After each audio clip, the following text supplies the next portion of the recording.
What's up guys, it's Mikeš and today is the 22nd of May and the weather today has been very weird. There has been a lot of rain throughout the day here and there, and in the afternoon it has finally cleared up.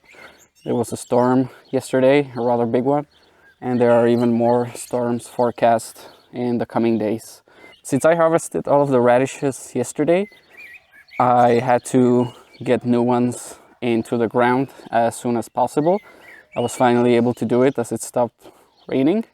So I will take you back in time now to show you how I planted the radishes. I took a very unorthodox approach to planting the radishes.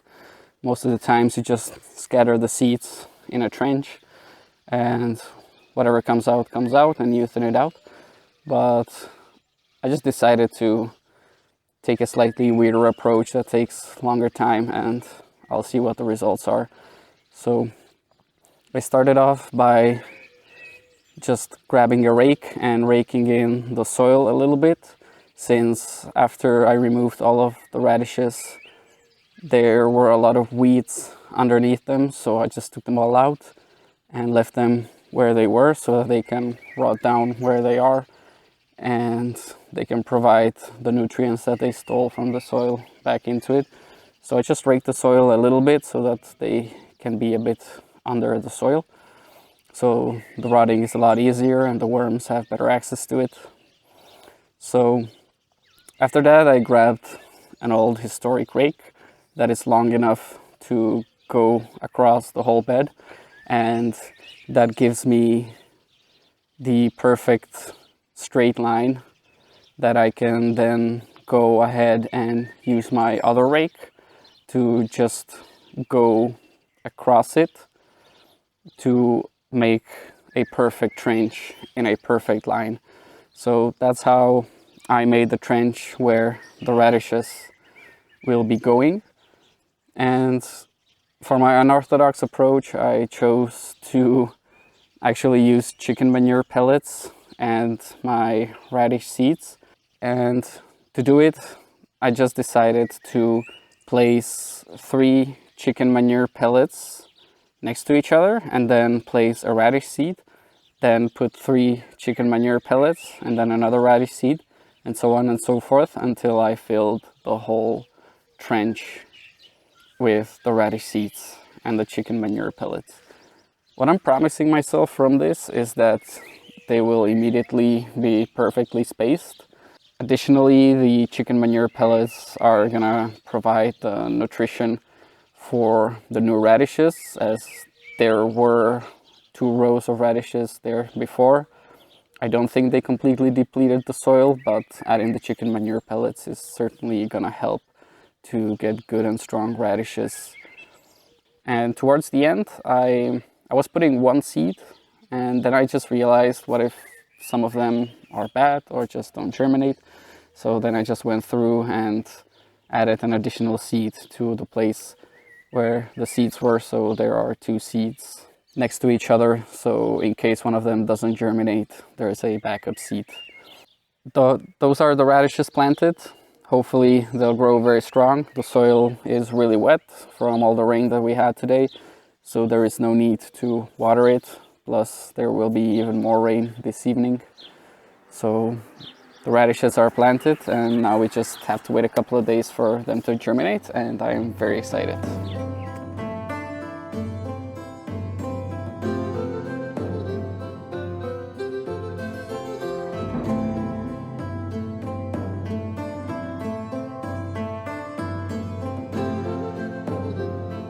While we were on our hike, I noticed that the elderberry bushes have started flowering, so I decided that I will try my luck at making some elderberry flower syrup.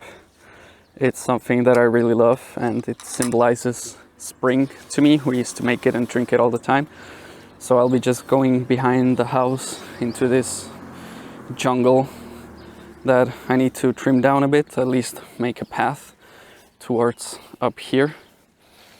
And here is the elderberry bush just behind the house. It's produced some beautiful flowers, so I brought a bowl to collect some of these flowers that I'll be making the syrup from.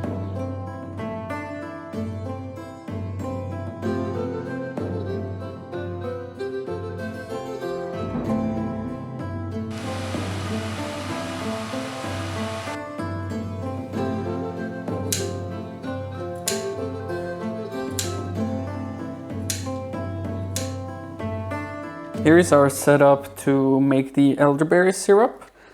As you saw before, I harvested the elderberry flowers and I went online to look for a good recipe. I looked for a couple of them and I found one that everyone seemed to agree is the best, and there were a lot of comments on it on what to improve. So I will be taking that in mind.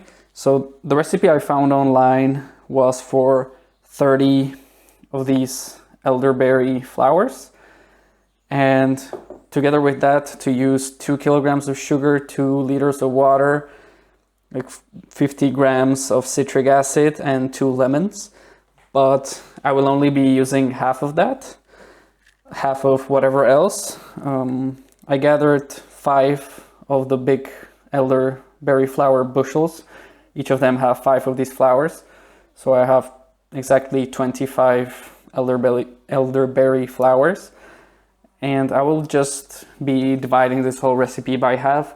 So I have exactly 1 liter of water here, 1 kilogram of sugar, and I will just be using 10 grams of citric acid because I saw in the comments that a lot of people were saying to add less of the citric acid because it's very strong and it actually kills the flavor of the elderberry.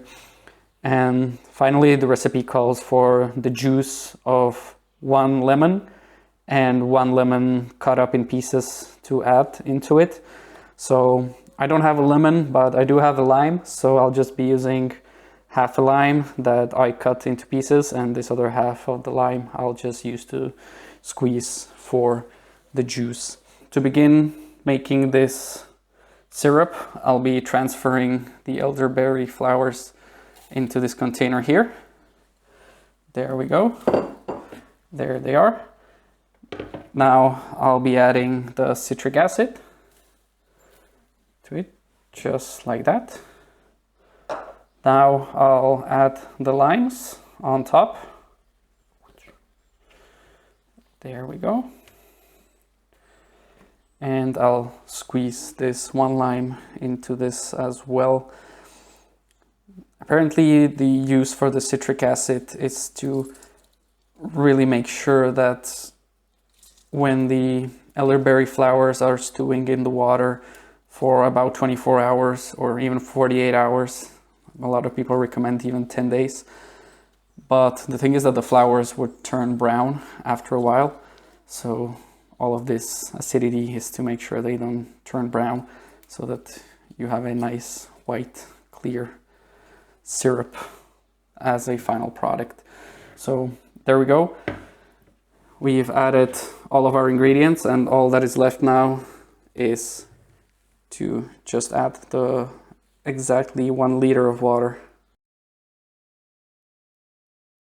And now I'll just make sure everything is underneath the water surface. All of the flowers are there. I'll give it a quick stir so that the citric acid can dissolve a little bit. And now all I have to do is to just leave this sitting for, at a minimum, 24 hours, but you can let it sit for even longer. I will be just leaving it for 48 hours.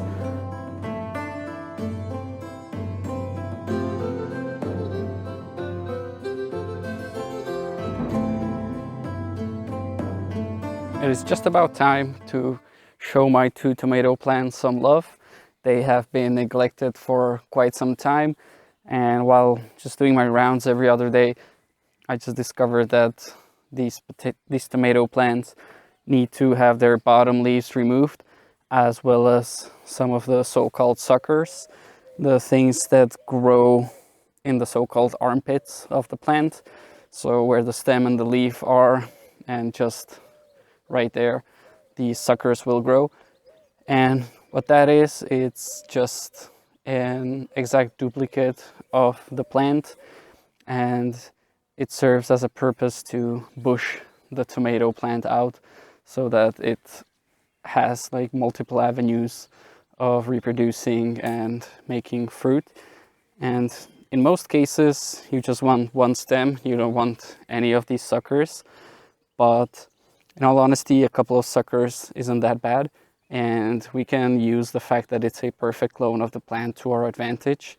And the fact that tomatoes have the ability to form roots anywhere along their stem, that can be used to our advantage.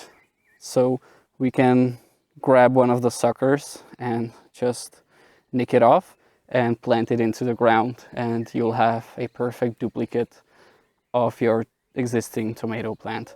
So I'll be trying to do that now. I'll begin by getting rid of all of the bottom leaves and all of the suckers.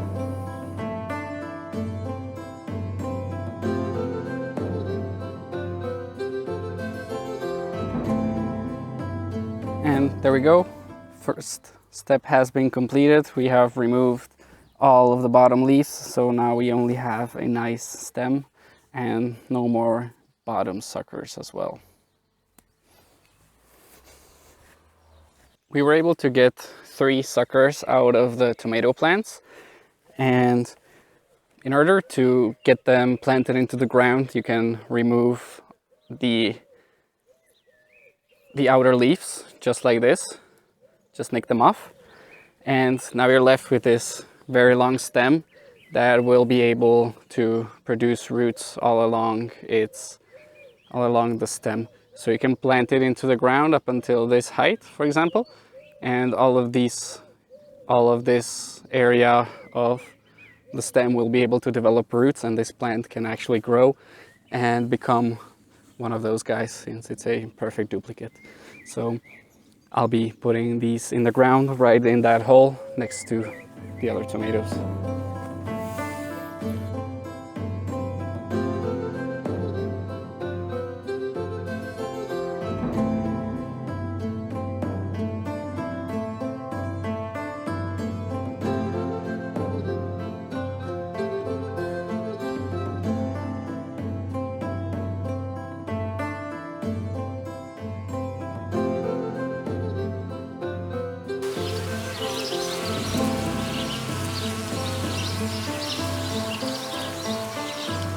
Today, the task at hand is to do some of the less nice gardening tasks, and one of the tasks I gave myself for today is to weed out this entire flower patch.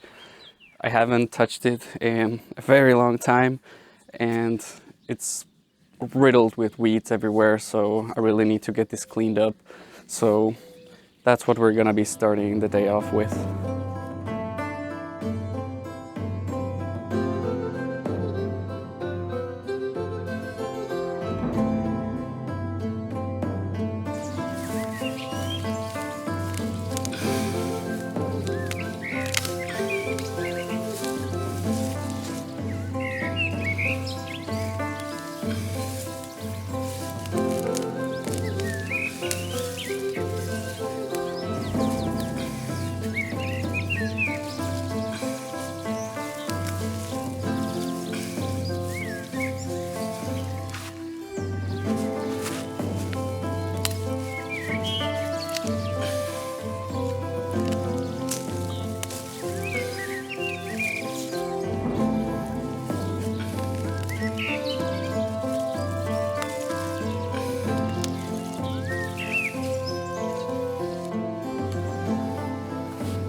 After finishing weeding, which was a very tall task and I am completely drained after it, I decided to reward myself with a trip to the local garden center.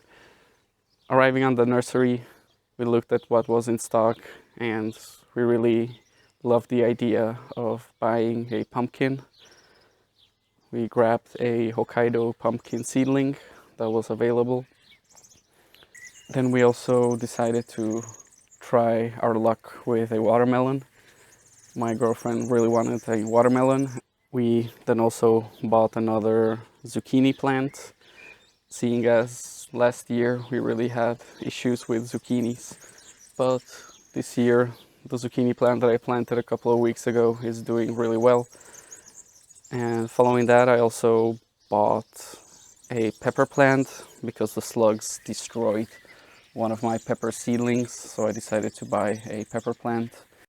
Then I also bought cauliflower seedlings and the Icelandic poppy again because it was on the rack for a 50% sale. Seeing as my Icelandic poppies were also completely destroyed by slugs, this one is really well developed and already has a lot of flowers. So I'm gonna try my luck again with that. And we bought cauliflowers because we were also in the supermarket and we noticed that the cauliflowers are currently being sold for $4 or €4 for a medium-sized head. They aren't even big or anything. I also started some French marigold seedlings and they are coming along pretty well. But I also bought already grown and flowering French marigolds to put in between my tomato plants, so that we can already have them flowering, and the ones that I planted from seed will then start flowering a bit later afterwards.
Seeing as there is a storm outside currently, it's raining like crazy and we actually had some hail as well.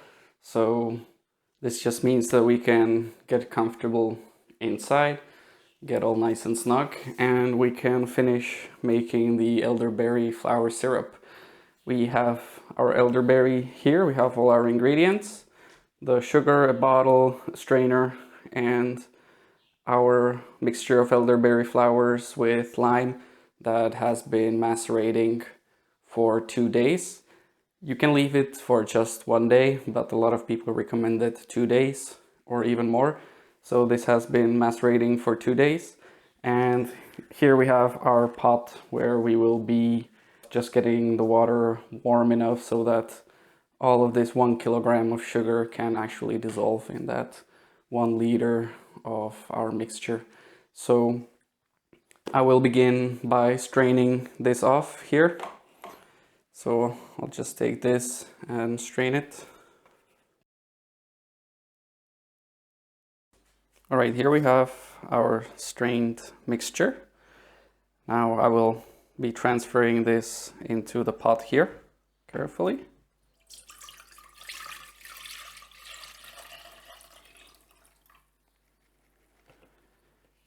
And now I will turn the stove on, not too high, because we don't want this to actually boil. We just want for it to get as hot, just hot enough for the sugar to dissolve in the mixture. So I have here just ordinary sugar. This is a 1 kilogram bag, which is exactly how much we need to add to our mixture. So I'll just add in the sugar now. This is just so much sugar.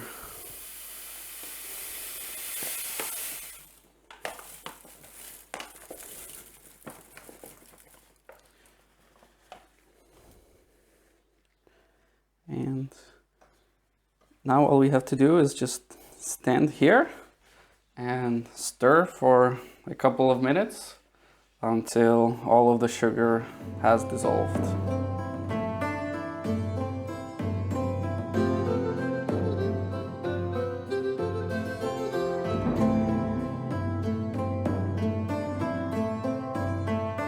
Right, I've been stirring our syrup for about 15 minutes. And I can now tell that all of the sugar has dissolved because I cannot feel it at the bottom of the pot.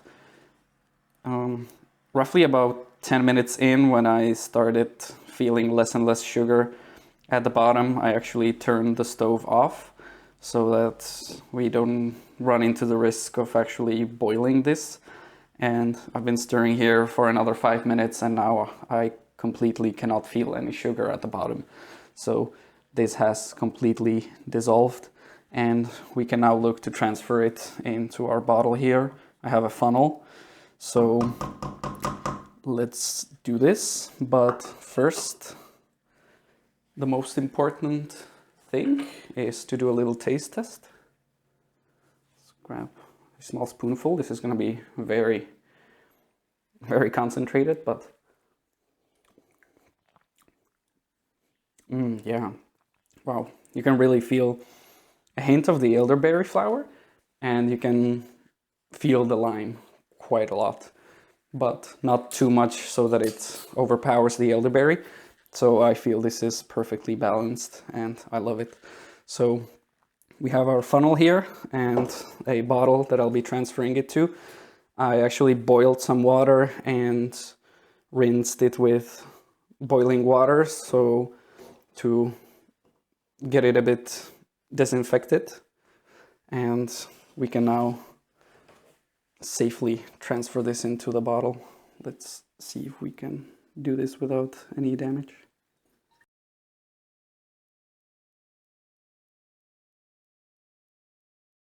All right, here is our bottle of elderberry syrup. It looks rather delicious, and it actually is delicious. And this should last in the fridge for a couple of weeks, maybe even months. And if you really want to make this last a lot longer, a lot of people were saying to add a little bit of alcohol to this, any type of vodka or anything.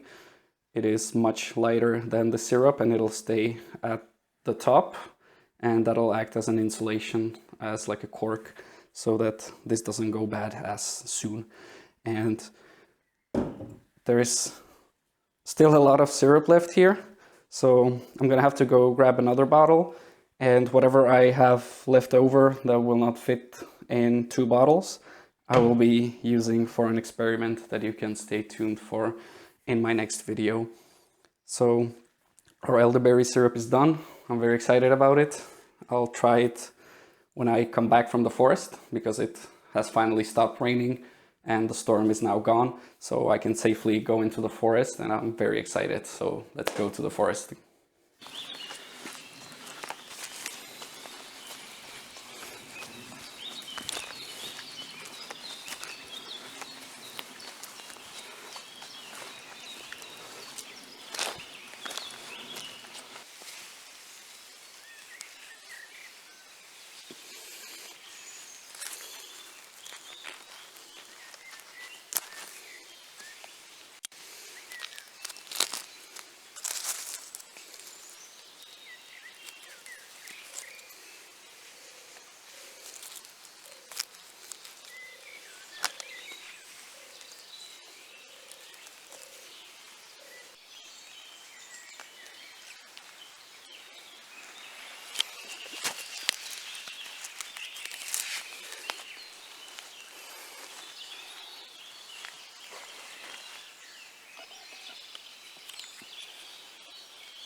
Here we go, guys. This is the basket full of mushrooms.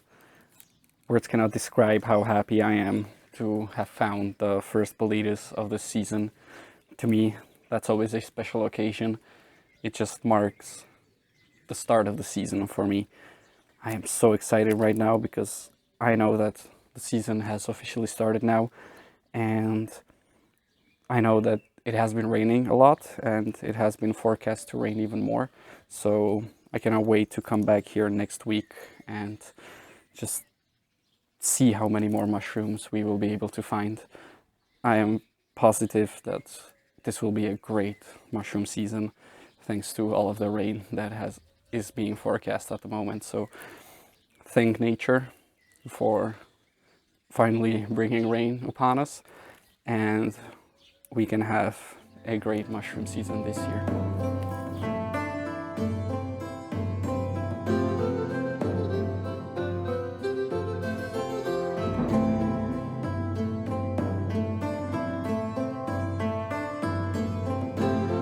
With the mushrooms that I found, we will immediately be making dinner, and it is my favorite food in the whole world. It always brings me back to my childhood, and that is a mushroom gravy, I guess you could call it in English. It's just very simple to make. You just grab your mushrooms, cut them to size, and then you just saute them on a pan with butter and salt. You can also add onions for extra flavor and garlic if you so wish. And as that reduces down, you then add some cream and continue reducing until you get the correct consistency of a gravy. You can also add a bit of flour if you so wish to make it more dense. And lastly, you just need to boil some potatoes, and that's the final meal where you just have your gravy with potatoes. And to me, it's the most delicious meal, and I cannot wait to eat it. And finally, the oak boletus. Unfortunately, it's an occurrence that in 90% of cases they will be completely infested with worms. I don't know why that is, but it's very difficult to find one that's completely clean. So we only used one cap that wasn't that riddled with worms, and the other parts are completely infested with worms, especially the legs, but the caps are mostly okay. So I don't have an aversion towards worms, mushroom worms. I've beat that a long time ago. Like, my grandparents didn't care. Me and my brother did care as kids, but I got over it pretty soon, and I don't mind a couple of worms in my food, to be honest. It's not a big deal. They're very small and you can barely notice them anyways. But I will be dehydrating those mushrooms because it doesn't matter that they have worms when you dehydrate it, because the worms will just fall off of it and die. So you can, any mushroom that's infested with worms, you can just dehydrate and it'll be fine.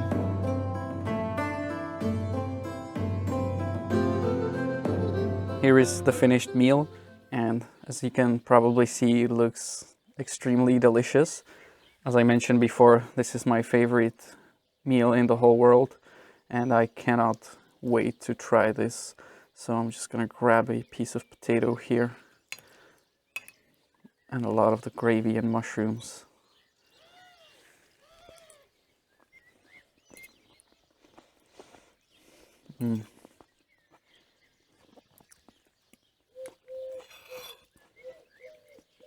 Oh, this brings back so many childhood memories.